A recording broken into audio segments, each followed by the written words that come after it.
जय जय कृष्ण सखा बटो द्विज राजा जय राम घाट जय रोहिणी नंदन जय जय वृंदावन बसी जट जन जय द्विज पति जय जय नाग कन्याग भक्ति दे जहारा पयो गोविंद चरण श्रीरास मंडल जय जय राधा श्याम जय जय रास लीला सर्व मनोरम जय जय ज्वल रस सर्वरस सार परकीय भावे जहाँ ब्रजते प्रचार श्री जानव पाद पद्मा कोरिया स्मरण दीन कृष्ण दासे कोहे नाम संकीर्तन दीन कृष्ण दास कोहे नाम संकीर्तन जय राधे जय कृष्ण जय वृंदावन हरे कृष्ण कृष्ण कृष्ण हरे हरे हरे राम राम राम हरे हरे हरे कृष्ण कृष्ण कृष्ण हरे हरे हरे राम राम राम हरे हरे हरे कृष्ण कृष्ण कृष्ण हरे हरे हरे राम राम राम हरे हरे जय राधे जय कृष्णा हरि नाम संकीर्तन की जय निताय गौर प्रेमानंदे हरि हरि बोल Thank you, Mataji. Srila Prabhupada ki jai. Thank you so much, Meenakshi Mataji. This is a wonderful bhajan. Very nice. Thank you. Welcome His Grace Prasanatma Balram Prabhu. Hare Krishna Prabhu. Pranam. Venus pranams to you. Hare Krishna Prabhu. Over to you, Prabhu. Thank you, Mataji. Thank you so much. Hare Krishna to all the devotees. I hope my voice is okay. Audio, video is all fine. Thank you. So, Hare Krishna to all the devotees. Venus pranams. So, we will continue with our session on Shrimad Bhagvatam. Om Namo Bhagavate. Om Namo Bhagavate Vasudevaya. Om Namo Bhagavate Vasudevaya. Om Namo Bhagavate Vasudevaya.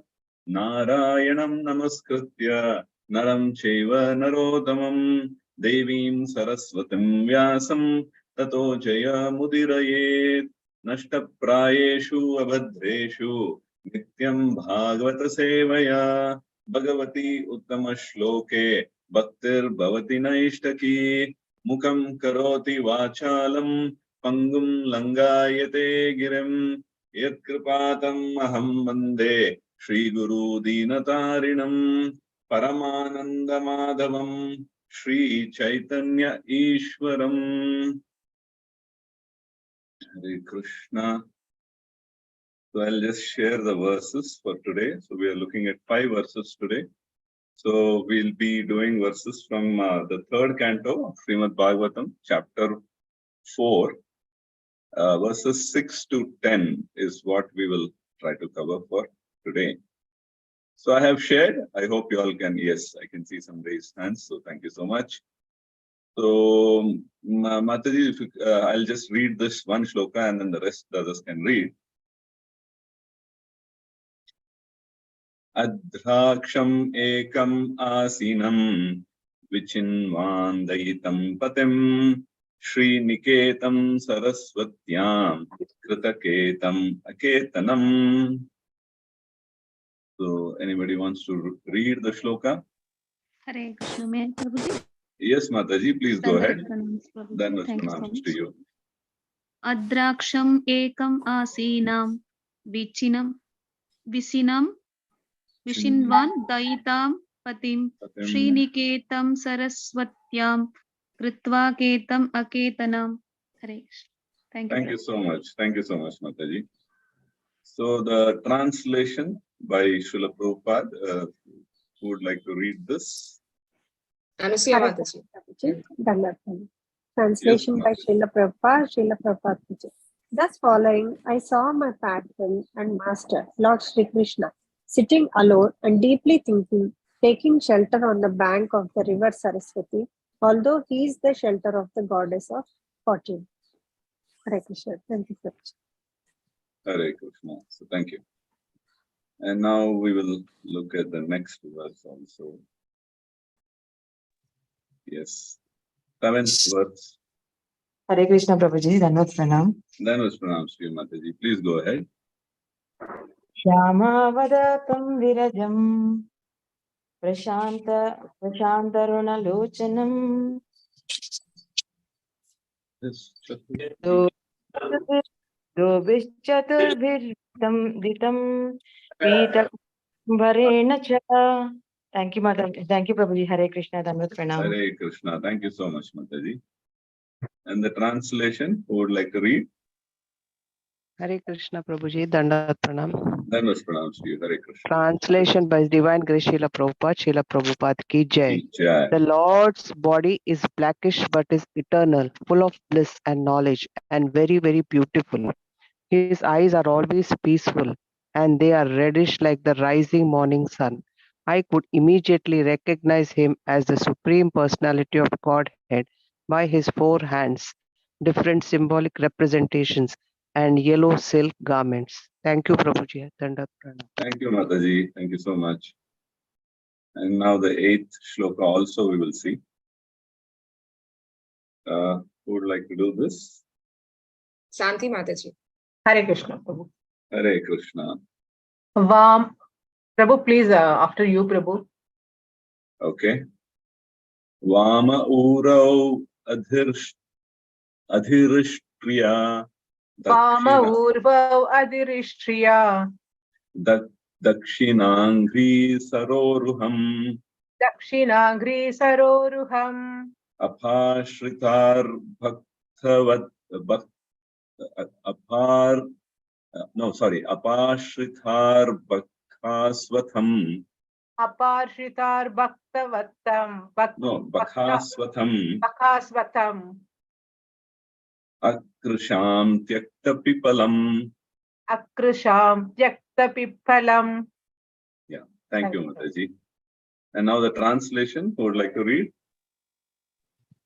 Yeah, Shobha Mataji. Hare Krishna, Dandavat Pranam Prabhuji, Dandavat Pranam Mataji.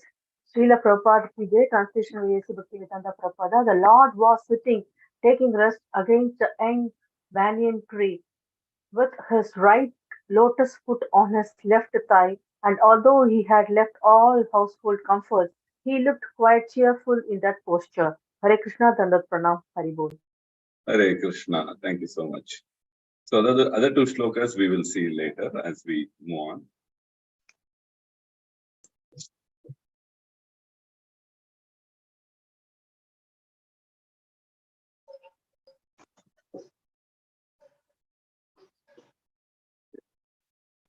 Om Ajnanatimirandasya Jnananjana Shalakaya Chakshurunmilitam Yena Tasmai Shri Gurave Namaha. Shri Chaitanya Manobishtam Stapitam Yena Bhutale Swayam Rupa Kada Mahyam Dadati Swapadantikam. Om Vishnupadaya Krishna Prestaya Bhutale Srimate Bhakti Vedanta Swami Nitinamine Namaste Saraswate Deve Gauravani Pracharine Nirvishesha Shunyavadi Paschayata Deshatarine Jai Shri Krishna Chaitanya Prabhu Nityananda Shri Advaita Gadadara Shri Vasadi Gauravata Vrinda. Hare Krishna Krishna Krishna Hare Hare, Hare Rama Rama Rama Hare Hare. Hare Krishna once again to all of you. So before we start, I would seek the blessings of all the Vaishnavas, the senior Vaishnavas here, the blessings and the mercy of all the Vaishnavas. Kindly bless me so that I will be able to do some justice to these wonderful verses. And also, I'm doing this for the pleasure of the Lordships and as a service to the Guru Parampara. And this is as a learning for me. So in this mode, I'd just like to continue. So kindly bless me. So we are actually looking at this particular chapter, chapter 4. Chapter 4, what is the title? Title is Vidura Approaches Maitreya. Now in this chapter, if you have to look at the summary, we know that actually Uddhava is actually speaking to Vidura. And Uddhava is actually sharing how the Lord instructed him, what he told him. And then he was actually given this task of taking the message of Lord Krishna to Badrikashram, to the sages there. So Krishna had specifically given this task to him because he was winding up the avatar. So he wanted to conclude it. So that was the background. And then Uddhava reluctantly agrees to it. Sorry. Why reluctantly? Because he did not want to continue to be here in this material world after the Lord has disappeared. So he didn't want that. So the Lord had already planned how he is going to wind up the avatar. So we know that. But then, in spite of the instructions that was given to him, saying that you need to go to Badrikashram with my message, what was the message? The message is the message of Uddhava Gita. What we know as Uddhava Gita, it's coming in the 11th canto. So this particular message he was supposed to take to Badrikashram. But then he does not go immediately. The Lord gives the instructions and he starts walking towards the banks of river Saraswati. But then Uddhava follows. Like sometimes children do that, right? So when the father is going out or something like that for the office, they'll follow up to the gate, they'll follow on the road, they will come onto the road. They'll want to see till the father is down the corner or something like that, So like that, Uddhava doesn't want to, even though the father says go inside, but they disobey. But this disobedience is out of love. So which is what we can see to some extent with Uddhava. So he just is following the Lord because it is impossible for him to bear the separation. He is actually drawn towards Krishna. That is the type of attachment or that is the type of love that Uddhava had for Krishna. So we know right from when he was a small boy, a kid, how he was so much attached to Lord Krishna. So we've seen that. Now, when he follows like this behind Krishna, and then what does he see there?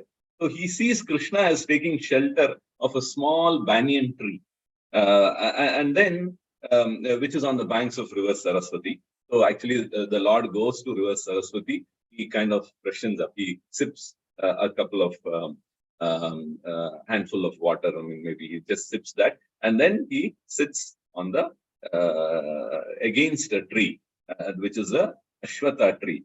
And now, actually, we can see in the 6th verse, in this particular 6th verse, Srila Prabhupada is explaining how the provider of shelter to all, the entire world, including the goddess of fortune. This Sri Niketam means the goddess of fortune. So the Lord actually is providing shelter to everybody, that we know. But then he is taking shelter of a small banyan tree. And that's how Uddhava is seeing this. Okay. And the mood of Uddhava is being highlighted here. So Prabhupada says that a devotee always knows the position of the Supreme Lord. Even when the Lord is doing seemingly ordinary things, like just walk across, then take the support of a tree and then just recline. So all these things, when the Lord is doing some basic ordinary things, still they don't forget the position of the Lord. And in that mood, then he's saying how the Supreme Lord, who is the giver of shelter to everyone, is taking shelter of a small tree. And so, but then Prabhupada concludes that that is still all right. There is nothing extraordinary about that. He can take shelter because everything belongs to him. Because we know that Ishavasyam idam sarvam. So everything in this world, manifested and unmanifested, prakat, aprakat, all of it, everything belongs to the Lord.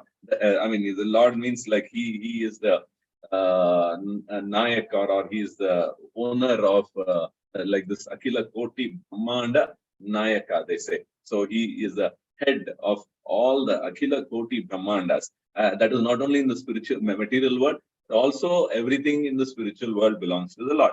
So when that is the position of the Lord, then there is nothing wrong in him taking shelter of a banyan tree, which anyway is belonging to him. It is creation, or it is coming from his own energy or his own external energy. So like this, we can see how there is nothing wrong. Prabhupada concludes. Then, in the lectures that I was listening, there was this mention of how Krishna's position gets undermined quite often by people.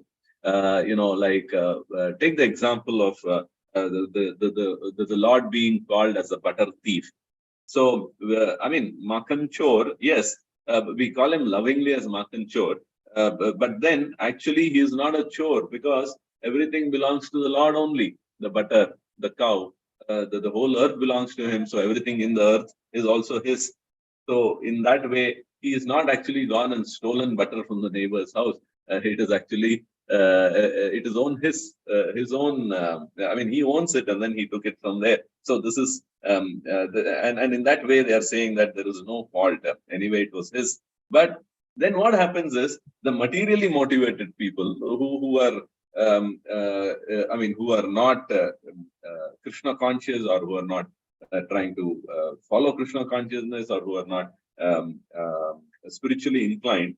So what they do, they think of Krishna as an ordinary person. And so they start doubting him. And then they try to undermine his position as Krishna. I mean, they don't accept him as the Supreme Personality of Godhead. They might have faith in Krishna. I mean, not faith, they might believe, okay, such a personality existed many years back. All that is fine. But then somehow they go wrong. Up to that point, it is okay. But then after that, they take a wrong turn. And then they conclude that he is an ordinary person like us, especially when he took the avatar here. He played like, I mean, he was an ordinary person. So which is not right. And then not accepting the Devaki Putra Krishna as the Supreme Personality of Godhead is an aparad. And this is condemned by all the acharyas. Okay, the Lord actually plays any role perfectly. Anyor, Anyan, Mahato, Mahyan. He is greater than the greatest, of course. But he can always become smaller than the smallest also. It is up to him. So when he is playing seemingly ordinary roles, then there is a good chance that a person might get bewildered and get confused. So that is why we have to always pray to the Lord that we don't forget him, we don't forget his position, and then we, in whatever situation, like we have seen some of the great souls praying like that. In fact, Prahlad Maharaj said, bless me with an intelligence which will always ensure that I recognize you whenever I see you. So like this, we can see how we need the mercy of the Lord for us to understand him. And then what happens is when such ordinary roles are being played, it's difficult to comprehend, like this role of charioteer, Parthasarathi. So even the people who were there in the battlefield, when they were looking at Krishna, the way he was driving the chariot, or when he stopped for resting the horses, he used to pat the horses, feed them, give them grass, give them some water to drink, because all that running around tires them out. So people used to stop fighting, and then they used to watch Krishna. So they were in awe they used to admire him because he's all attractive, and any work, any action he does is also very attractive. So that way they get bewildered, and then they forget for a moment that he's the supreme personality because he's playing the role so well.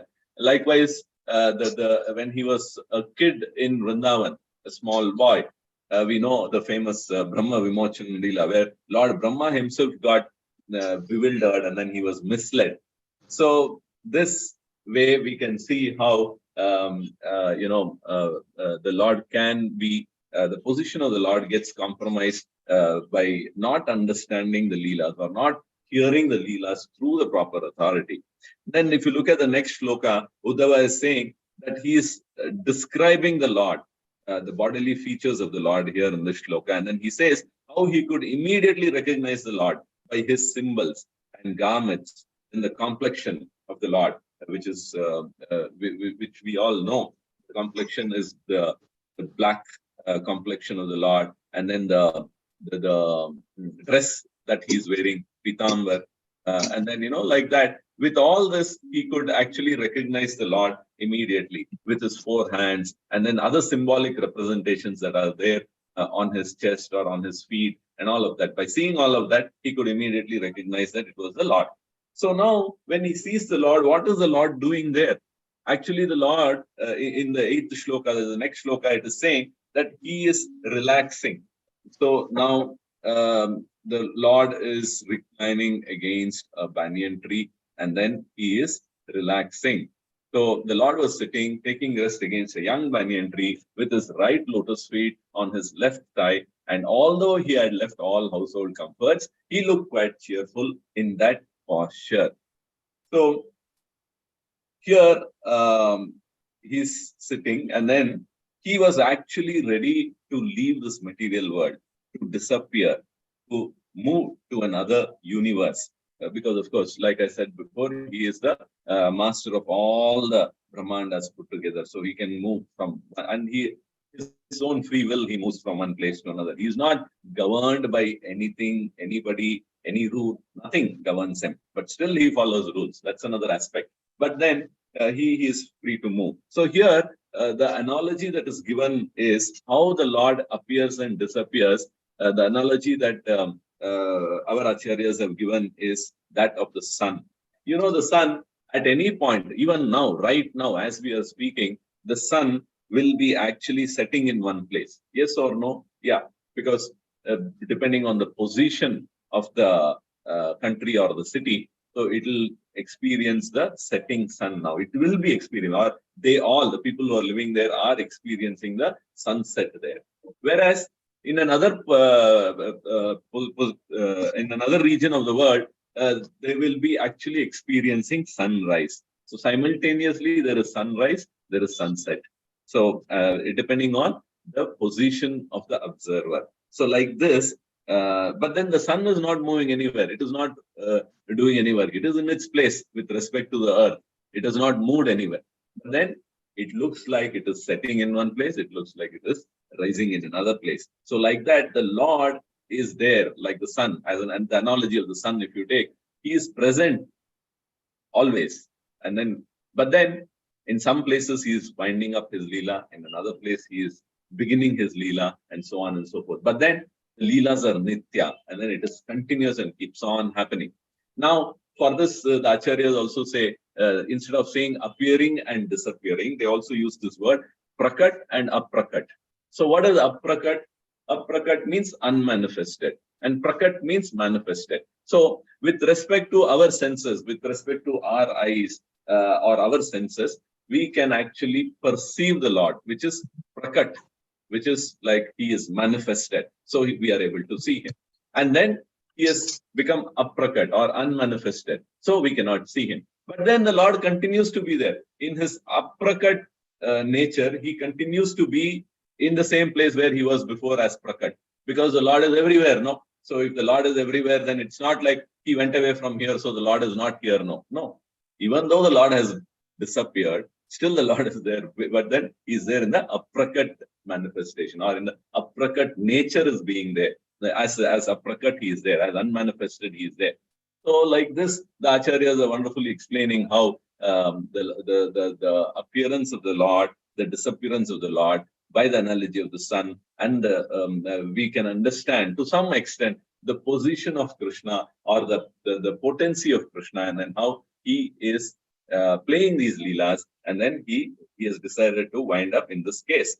And then another thing, of course, Vishwanath Chakravarti Thakura is giving a wonderful explanation for the banyan tree being small. Why he took the support of a small banyan tree. So there he is saying that our universe is the smallest universe. So we know Chaturmukha Brahma. So only four-headed Brahma. That's the least. You don't have a one-headed Brahma. So only the four-headed. Then the other Brahmas are all more than four, like maybe 8, 20, 100, 1,000, 10,000, 1 million, so on and so forth. So now each one is an indication of the size of the Brahmanda that particular Brahma is ruling, or he's, not ruling, he is like, he has created. So Chaturmukha being the least, or there is no one below Chaturmukha, so there's no Brahma less than 4 heads. So our universe is the smallest. So which is what we've heard or read this elsewhere. So this smallest universe, so a small is now the comparison of this small banyan tree or the Ashwatha tree is to the small universe that which is our universe. And then Vishwanath Chakravarti Thakura is explaining how he is reclining on this banyan tree, and then saying, which is indicating that it's the smallest universe where he is taken shelter of right now. And then it is also, there's another angle that is coming up. What is this banyan tree? Banyan tree is the sum total of the Panchabhutas, earth, water, air, fire, and ether. So it is a representation of the Panchabhutas, or it is a representation of his external energy. And so it is and because it is an inferior energy, it is at the back of Krishna. So the energy is at the back of Krishna. And so that is another point that Vishwanath Chakravarti Thakura is making when explaining this verse, where it says that Krishna is reclining with his back to the Ashwath tree. And then another aspect is that the Lord is very cheerful. It is not like he is sad. Sometimes we are leaving a certain place, like we are leaving Bangalore city and going to another place. So there's some sort of a sadness that creeps in. But then for the Lord, it is not like that. But he is cheerful.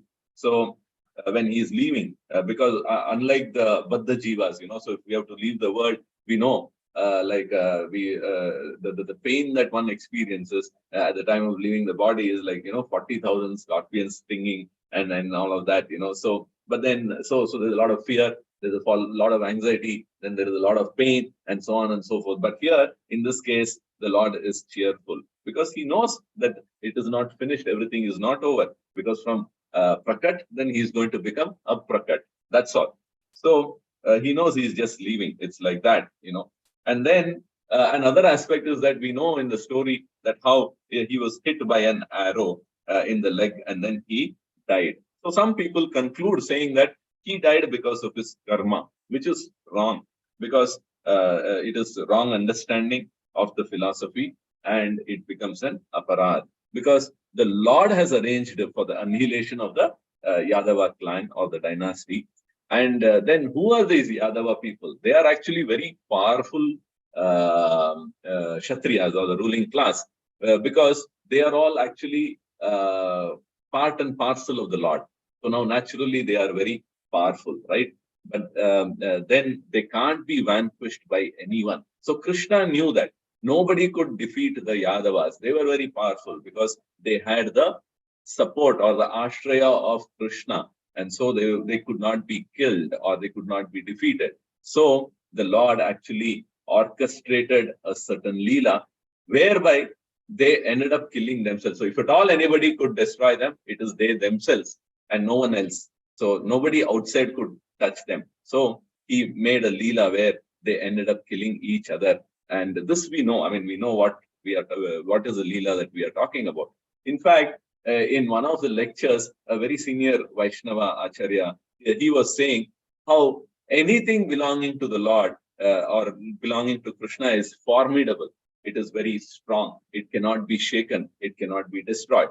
And then he takes the example of ISKCON. And then he says that no one can destroy ISKCON. Why? Because it belongs to Krishna. And so when he says no one can destroy ISKCON, he meant no one outside can destroy. A non-devotee cannot destroy ISKCON.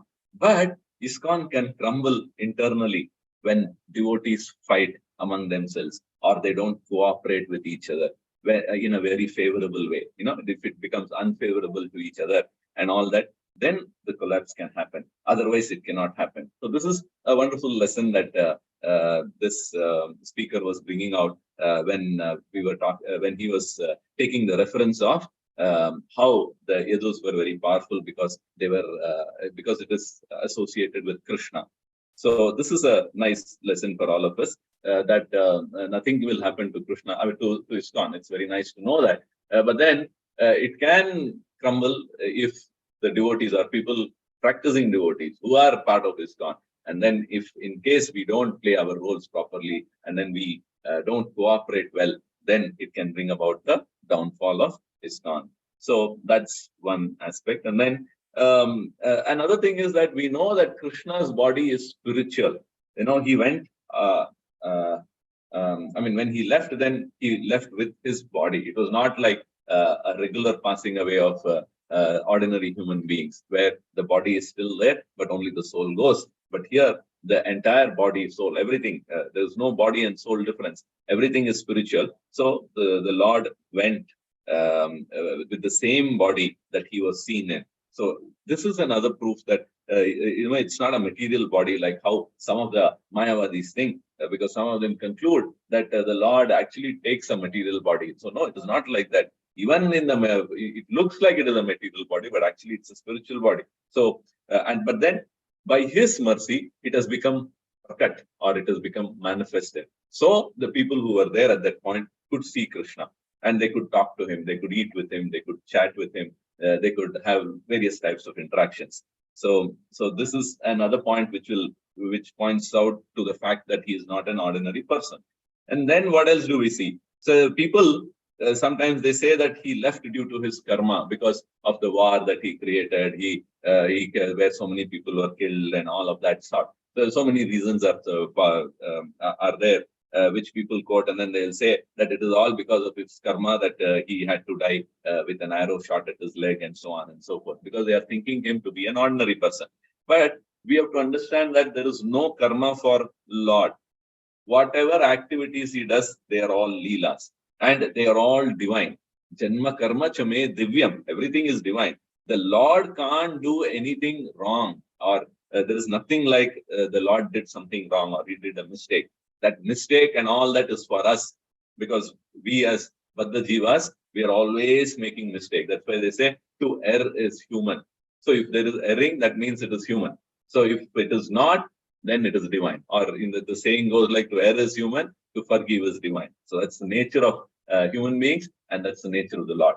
So, and then another example which we can take here is that in a kingdom, the king is never wrong. He is absolute, because the king can reward or punish, and still it benefits that particular citizen. So likewise, Krishna too, because he is the king, he is the head of all of us, so he can never be wrong, and he is absolute. So this way, the fact that it is his karma and then he had to die and all is not, it doesn't stand or hold much ground in front of a devotee. They will just push that aside, and then because they have the right understanding of Krishna, which is the absolute nature of Krishna. So in this way, these verses, we can see many important points that are coming out from the Acharyas, which is talking about the absoluteness of Krishna, which is talking about how he orchestrated the end of his Leela, of his avatar, and then how he wanted to actually wind up and then move on, because the work in his prakat form was over, so he became a prakat. That's some of the points that we are seeing here. And also all this is being expressed by Uddhava, and then the mood of Uddhava we are seeing here. So because we saw how when Uddhava and Vidura meet, the mention of Krishna actually makes Uddhava forget himself for a moment in the previous chapters we have seen. So that is the nature of Uddhava. And from there we also saw how devotees like Uddhava, they always know or they always remember the position of Krishna, even though he is doing some ordinary things. So now if you look at the next verse, two verses together, 9 and 10, we will try to see that now. So who would like to read verse number 9? Divya Mataji, Divya Gopal Mataji. Divya Hare Mataji, Krishna, yes. Mataji. Hare Please Krishna, go ahead, Prabhuji. Mataji. Dandavat Pranam. Dandavat Pranam. Dandavat Pranam. Kasmin Mahabhagavato Dvaipayana. Mataji, if you want to continue, you can continue. No, please Divya go ahead. Mataji, you read, please. Okay. Tasmin Mahabhagavato Dvaipayana Suhritsakha Lokan Anucharan Siddha Asasada Yatrichaya. Hare Krishna, Prabhuji. Dandavat Pranam. Thank you so much, Mataji. So in the translation, somebody would like to read that? Anita Mataji. Hare Krishna, Mataji. Hare Krishna, Prabhuji. Translation by Sri Prabhupada. Jai Sri Prabhupada. At that time, after traveling in many parts of the world, Maitreya, a great devotee of the Lord and a friend and well-wisher of the great sage Krishna Dvaipayana Vyasa, reached that spot out of his own perfect accord. Hare Krishna. Hare Krishna. Thank you so much. And then we will also see the next verse because these two are together. So verse number 10, it is on, I've shared it now. So Divya Prema Mataji. Hare Krishna, Prabhu. Tasyanuraktasya muner mukunda pramoda bhavanatakandarasya ashranvato ma manuragahasa samikshaya vishramayan uvacha. Thank you so much, Mataji. So the translation, who would like to read? Chandana Mataji. Hare Krishna, Prabhuji. Dandavat Pranam. Dandavat Pranam. Translation by Srila Prabhupada. Srila Prabhupada ki jai. Yeah.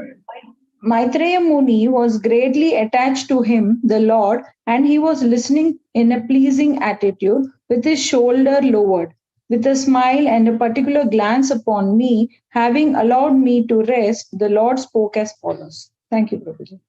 Thank you, Mataji. So Uddhava is continuing to speak here, but then there is a introduction of a new personality, which is Maitreya, sage Maitreya. So he is being introduced now. So here what it says that it's the entry of Maitreya. And now who is Maitreya Rishi? He is a disciple of Parashar Muni.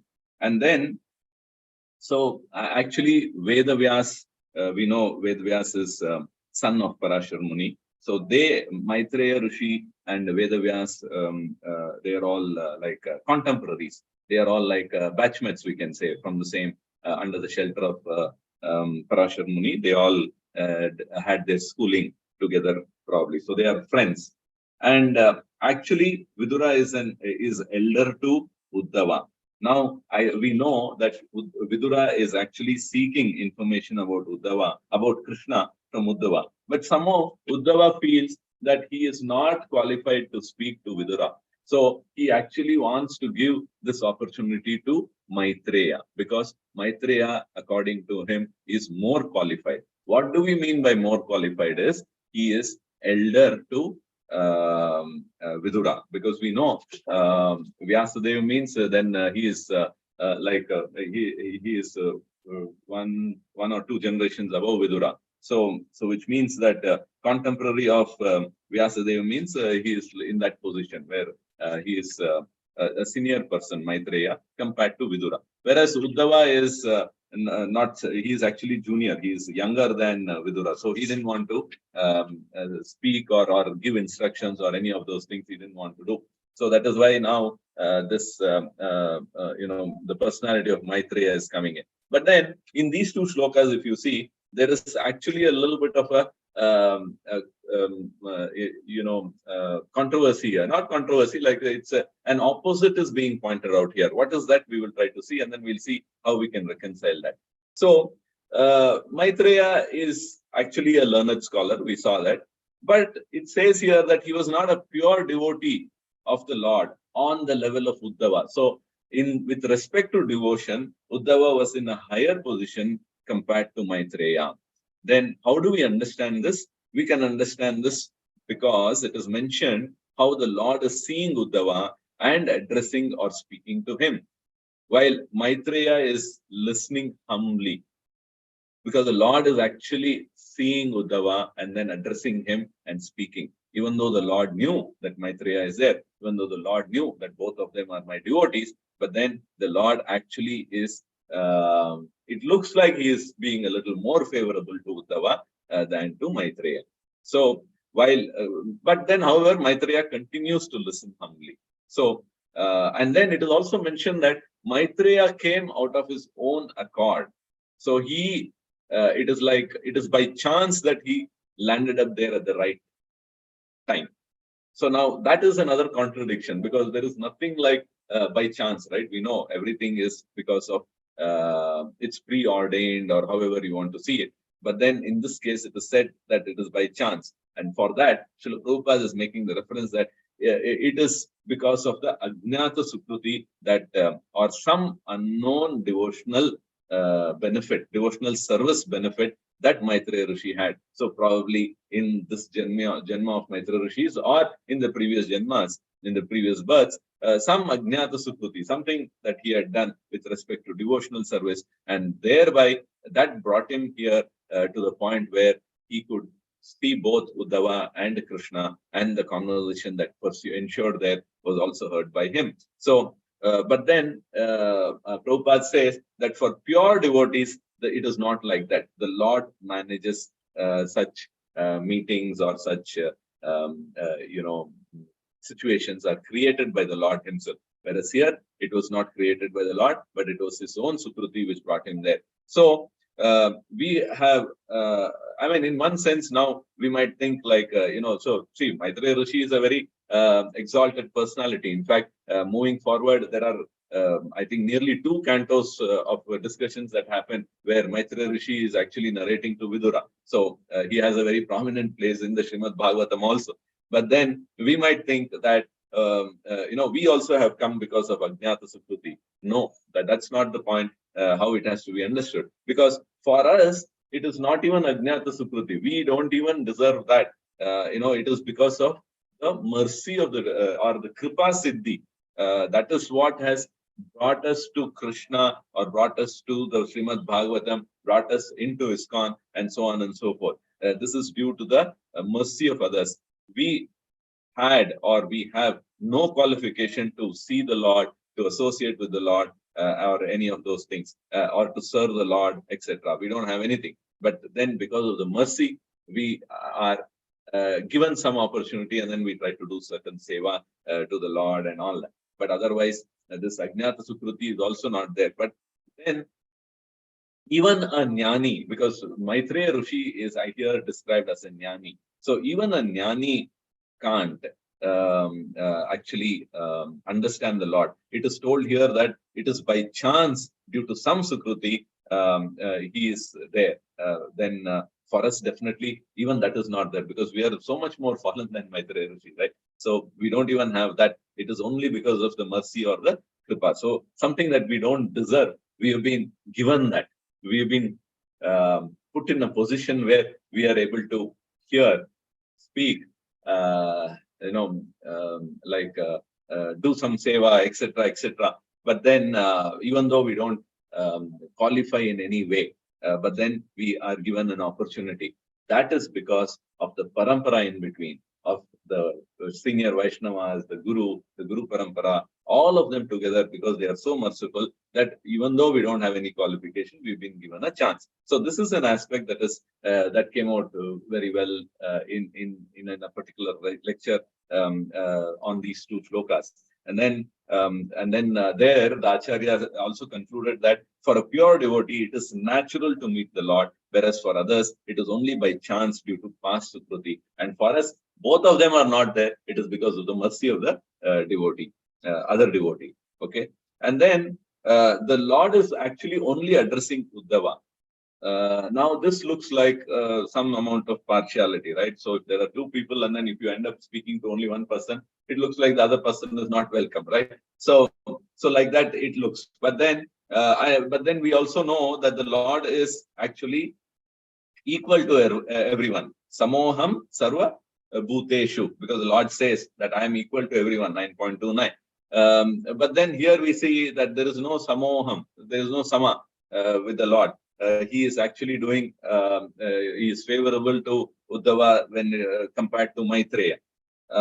Because we also know that the Lord actually even is based on the amount of surrender. That is, ye yathamam prapadante tams tathaiva vajamiyaham. So we know that the Lord actually reciprocates based on the surrender. So now Uddhava and Maitreya, if you take, even though they both are there and they both are in the presence of the Lord, the surrender of Uddhava is more, and then because of which the Lord is reciprocating with Uddhava in that particular way based on the extent of surrender. Whereas for Maitreya, because it is not so much as is the case with Uddhava, so it looks like he is being given a secondary position here. So which is how the Lord actually goes about conducting his interactions with various devotees, because everybody is a devotee of the Lord. In fact, this all these, I mean, Shrimad Bhagvatam and then the Leelas of Lord Krishna, if you see, there is this entire spectrum of devotees that you will find, right from the gopis on one side, who are the topmost devotees of the Lord, to demons like Shishupala and others. So if you look at that spectrum, everybody is covered there. And then all the bhavas are there, right from, I mean, Shanta, and then, you know, Dhasya, then Sakya, and then this one, Vatsalya, and then Madhurya. So all of them, yeah, all these bhavas and various, you know, magnitude it is manifested in these various devotees. And we are seeing the whole aspect of Shrimad Bhagavatam is how the Lord is interacting with each one of them. So we can understand through the parampara how the Lord is actually taking this thing about ye yatamam prapadante, where to the extent of surrender, then the Lord reciprocates. So there is reciprocation for everyone, but then the reciprocation is based on their surrender. And even though the Lord is samoha, he is looking, he is seeing everybody, everybody is equal to him, but still there is some amount of what do you call leniency or partiality that is there, because Krishna also says in the 12th chapter of Bhagavad Gita, he says ativa me priyaha. So even though everybody is priyaha, but then somebody is more you know, lovable to me than other people. So if you, I mean, and who are those people? If you read the 12th canto of Bhagavad Gita, we will know. Like one who is equipoised, one who is not getting angry, one who is, you know, like that, you know, all those wonderful shlokas in the 20th chapter, where towards the end, I think after the 10th, in the 12th chapter, after the 11th or the 12th verse onwards, there are some 8-9 verses altogether. Krishna is talking. In every verse, he concludes by saying, such a devotee is ativa me priyaha, or he is more dear to me, or the most dear to me, so on and so forth. So like this, there is some amount of gradation in the devotees. And based on that, then the Lord reciprocates. And this whole spectrum is there for our understanding. And our acharyas have dealt with these complex topics in such a wonderful way that we will not become judgmental about Lord Krishna. Then we are given an opportunity to remember the Lord, to not in the rightful position, without compromising his position, with forgetting the fact that he is the Supreme Personality of Godhead, or any of those things. So like this, through the mercy of the parampara, especially Srila Prabhupada, we are understanding the cast of characters in Srimad Bhagavatam. There are so many characters who come there, very elevated devotees, ordinary devotees, then devotees who are incognito. That means not overtly seen. I mean, not visible, but then they have some this thing. So like that, the whole spectrum is there. And then the relationship that each one is having with Krishna is being highlighted, discussed, and then it is given to us. It is given to us as a cut fruit, like it's not just a fruit that is offered where we have to cut, like an example of a jackfruit, it's not like one full jackfruit is given to us. I have to do all the cutting. No, the cutting, the cleaning, the de-seeding, everything is done, and then it is given on a platter to us. We just have to take it, put it in our mouth, and enjoy the sweetness. So like that, the entire Bhagavatam is given to us on a platter, and then we can understand how the Lord, even though he is not partial, but still it appears like he is partial because he is reciprocating in that particular way. So this is very evident even in some of the, I was just looking at the 18th chapter of Bhagavad Gita, and there actually there is one shloka from verse 64 onwards. See, in verse 63, what he says is, Yate chasi tatha kuru. So you do as you wish, he says, after giving him so many advice. Then in 64, he says, Sarva guhyatamam bhuyaha shunu me paramam vachaha ishto asime dhridam iti tato vakshyami te hitam. So what does it mean? It says, because you are my very dear friend, he's telling Arjuna, I am speaking to you, my supreme instruction, most confidential knowledge of all. Hear this from me, for it is for your benefit. So this is what Krishna is saying. He says that because you are a very dear friend of mine, and this comes earlier also, we know, where he says, I am telling you because you are a dear friend, and then you are a soul surrendered unto me in the 2nd chapter itself. But then here again, he is saying, I'm speaking to you, my supreme instruction, the most confidential knowledge of all. So he is being favorable to that particular devotee, that is Arjuna in this case. And then what does he say after that? Verse 65, he says, this is a secret confidential information that he is giving. So he is saying that Manmana bhava madbhakto madhyajimam namaskuru mam e vaishyasi satyante pratijane priyo asime. So what does that mean? Always think of me, become my devotee, worship me, offer your homage unto me. Thus you will come to me without fail. I promise you this because you are my very dear friend. So this instruction, which is so dear, which is very secretive, which was given only to somebody like Arjuna, is offered to us in a platter here, even though we don't have any qualification. Why? Because of the mercy of the Guru Tattva or the Guru Parampara. So our in the Parampara where we are aligning to, they are so merciful that we are exposed to this, or we are given this, even though we don't have any qualification. Even somebody like Maitreya could not get this, but then it is offered to us. That's the point that I just wanted to highlight. And then the next verse is, of course, the instructions that come after this verse 34, which is verse 66, which talks about Sarva Dharman Paritijya Mamekam Sharanam Raja Aham Tvam Sarva Papebhyo Mokshashyami Ma Suchaha. So he says, abandon all various varieties of religion and just surrender unto me. I shall deliver you from all sinful reactions. Do not fear. Now, we know these two shlokas, but then see the background on which it was actually given to Arjuna with a rider. It says, you are a dear friend of mine, so I am speaking the supreme instruction. And then he gives it to him. And then later on, then this is actually now available to us. In fact, in Sri Sampradaya, Ramanacharya, he had two devotees, Puresh and there's another person, I'm not able to recall the name. So they were actually like the left and the right hand for Ramanacharya. And both of them, one after another, individually, they go to Ramanacharya and they ask Ramanacharya for an explanation of this particular verse. That is, Sarva Dharman Paritijya Mam Ekam Sharanam Raja. Can you please, Guru, explain this verse to us, to me?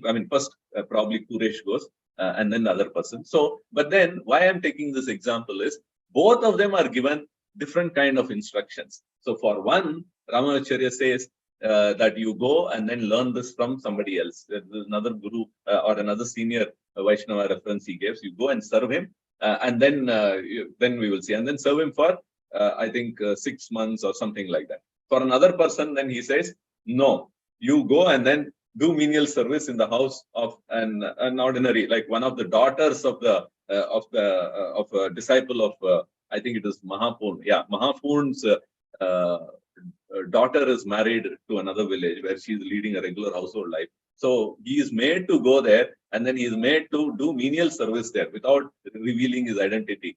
Such a great scholar, he had to do that. Why these two different types of instructions were given, and then later on, after they came out successfully from this, then this explanation of this verse was made known to them.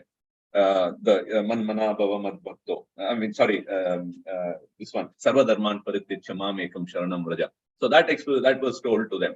But what I'm trying to bring out is that they had to endeavor, they had to qualify themselves, and then that explanation was given. Whereas, look at this, it is all on a platter. We never did any endeavoring of such things.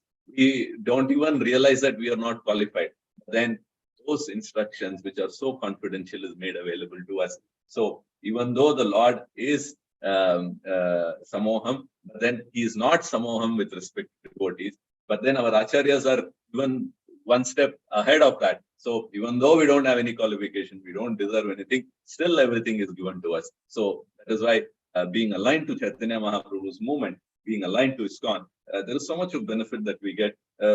We can understand from these verses how even though Maitreya was such a great scholar, jnani, but then he was not into that core with respect to Krishna, whereas Uddhava was. And then the whole spectrum of such devotees we can see in the Shrimad Bhagavatam. And while looking at all this, it is quite natural for us to think about our position and then be grateful to the fact that even though I don't deserve, and then I'm still being admitted into this elite club or circle or whatever you want to call it, whereby the interactions of the Lord are being told, being explained, and then made to experience it in such a wonderful way. So on that note, I will stop here. I think we have 5 minutes. If there are any questions or if there are any comments, then please go ahead.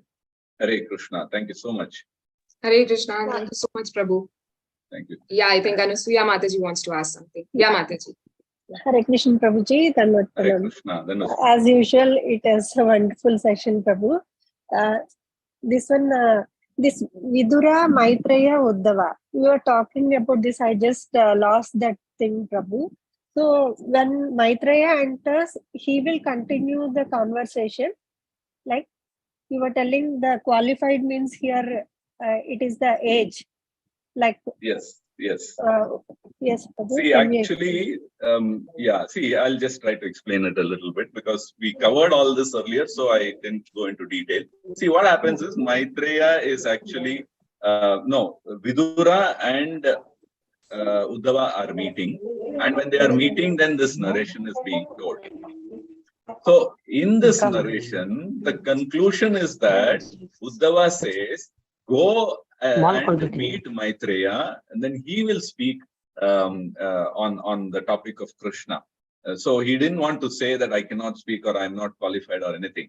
Now, the point is that Uddhava actually is leading Vidura to go to Maitreya. He is hinting him to go there and then take it. So Maitreya, of course, is a very great personality. And then if you look at Shrimad Bhagavatam, subsequent chapters, you will find Maitreya and Vidura speaking the conversations. Maitreya Vacha, chapter after chapter, almost 2 cantos. What do you call, the leelas are all covered by them only. So Uddhava is asking, he's directing Vidura to go there, and for that the explanation given was that he is junior, and so he did that. So even though Uddhava knew that Maitreya's position was less, especially in front of the Lord, so the Lord speaks to Uddhava and not to Maitreya, then Uddhava is more merciful, so he wants to give Maitreya all the credit so that he can talk to Vidura, and that is what we are seeing here as the Shrimad Bhagavatam. It got recorded in that way. So that's the point that I was trying to make, and that's why that aspect of how the devotee of the Lord is more merciful than the Lord comes out. And then we were seeing how we don't have any qualification, but still we are in the line of all of this because of the mercy of the devotees of the Lord or the Guru Parampara. So that's the point I was making. I hope it clarifies. Yes, Prabhu. And Prabhu, one more question. This Yadu dynasty is like after Lord went, everything disappeared. So it is like the 16,108 wives and the children, right, Prabhuji? Yes. Yeah, and the children of their Israel. And the children of children. Yes, correct. So because Krishna had children and grandchildren and all that. And so everybody is connected or into the Lord in one way or the other. So they were very powerful. Yes. Thank you, Prabhu. Thank you. Hare Krishna, Prabhuji. Dandavat pranams. Dandavat pranams. Prabhuji, Maitreya Maharshi becomes a pure devotee of the Lord, no, Prabhuji, like after Yes, hearing? yes. Many of them who are, the moment they interact with the Lord, associate with the Lord, then it changes for them. Like even the 4 Kumaras, they were jnanis first. Then after that, they became the devotees of the Lord. Even Sukadeva Goswami himself, who's narrating the Bhagavatam actually, he was a jnani first. And then later on, he becomes the devotee, or he elevates himself to the position of a pure devotee of the Lord. Yes, Mataji. Hare Krishna. Yes, one more doubt, Prabhuji. Like in the 7th shloka, the Lord assumes 4 hands, Prabhuji. So how is it like Shyamasundara form he was in before? So how can Lord Krishna take up? Lord Krishna can take up any forms, but Vishnu cannot. No, so Prabhuji, Shyamasundara form. Is my understanding clear? No, so the Lord can take the form, which is correct. And then what did you say after that? Because Uddhava is a pure devotee, so he used to see God Krishna. Yeah, he could but see it. In the translation, it is given he sees the God with 4 hands. Yes. So that is like a Vishnu avatar, no, Prabhuji, like Narayana avatar. Yes, correct. But then he knows that Krishna is the source of all of this, so he is not confused or anything like that. Because the Lord's body is blackish, but it is eternal, it is full of bliss and knowledge, and it is very, very beautiful. Then his eyes are very peaceful, and then they are reddish. Karuna is there in the eye, like the morning sun. And then I could immediately recognize him as the Supreme Personality of Godhead by his 4 arms. So he is able to see that 4-handed form of the Lord there. And then the different symbolic representations, that is the conch shell, chakra and all that, Padma and all that, and then the yellow silk garment. So he is seeing all of this. And then he could understand that, yes, this is my Supreme Lord Krishna, and then that is the expansion of him. So he knows the position very clearly. He is not bewildered by us. We'll think that, okay, so Vishnu and then Krishna, or Krishna and Vishnu. He knows, he's very clear about the fact that who's the source and who's the incarnation. Okay, thank you so much.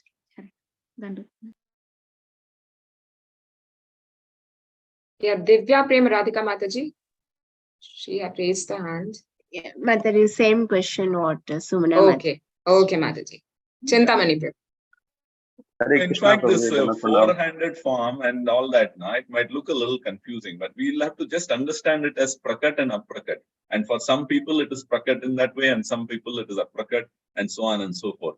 So this becomes a little difficult to comprehend with our regular senses. I mean, including me, I'm not able to comprehend. But then I know for the fact that it is manifested and unmanifested, like how Krishna, when Brahma went to meet Krishna, and then there were so many others. Brahma could see all the other Brahmas also coming there, and then they were paying obeisances and giving report where the helmets are clashing with each other and all that.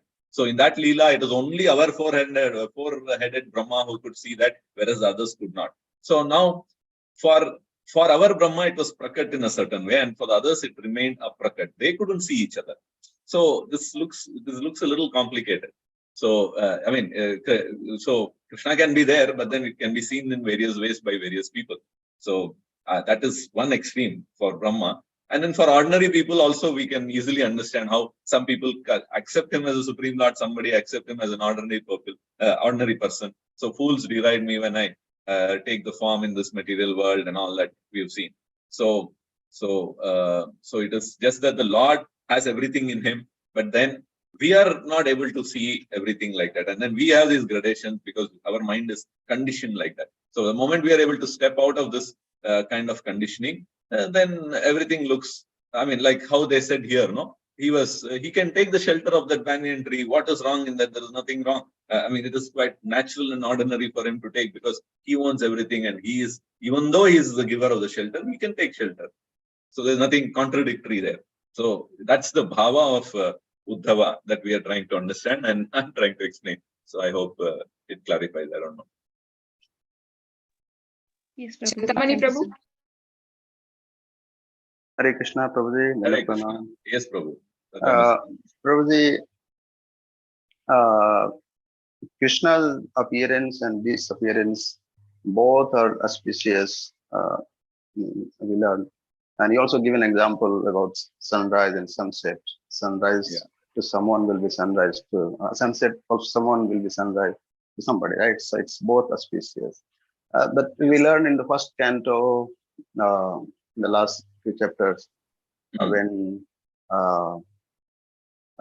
Yudhishthir sent to Krishna, Arjun to Dwarika, and then he could not come on time, and he starts seeing bad omen. So I mean, why it is said to be bad omen, upshagun? Even though Krishna left this Dhara, I mean, this planet, then why it has to be seen as a bad omen? It should be auspicious. No, see, that is the nature of this material world. The material world is made in a certain way, and there are certain signs that are there which indicate certain things. So now, Yudhishthir Maharaj could actually perceive these bad omens, and then he knew that something catastrophic is going to happen, which means that it is catastrophic for all of them, even though Krishna's appearance and disappearance both are auspicious, but for the people who were there, the disappearance is not auspicious because Krishna is becoming aprakat, or he is going away. So they had something and it is being withdrawn to them. They're not going to have that luxury of seeing Krishna anymore. So it is a sad feeling. So in fact, Uddhava is feeling sad. He didn't want to continue in this material world because Krishna is going away. But then Krishna says, no, you have to be here. And then you do this work. And then later on, you can wind yourself up and come back to me. So Krishna very clearly says that. So in one sense, yes, even though at one level, if you say both are auspicious, which is true, but then based on who's being affected, here the people who were there were affected. So for them it is inauspicious because they are not going to see Krishna anymore. For even the gopis, when Krishna disappeared, they all became sad. They didn't think, oh, anyway, both are auspicious, so let me be happy. No, they were not like that. So it is full of emotions, ordinary emotions that we feel. When we see a person, the missing, when that person goes away, then we miss him. There is some this thing in the heart. There's a belonging, longing, vipralamba bhav. So all of that is manifested because of these, what do you call,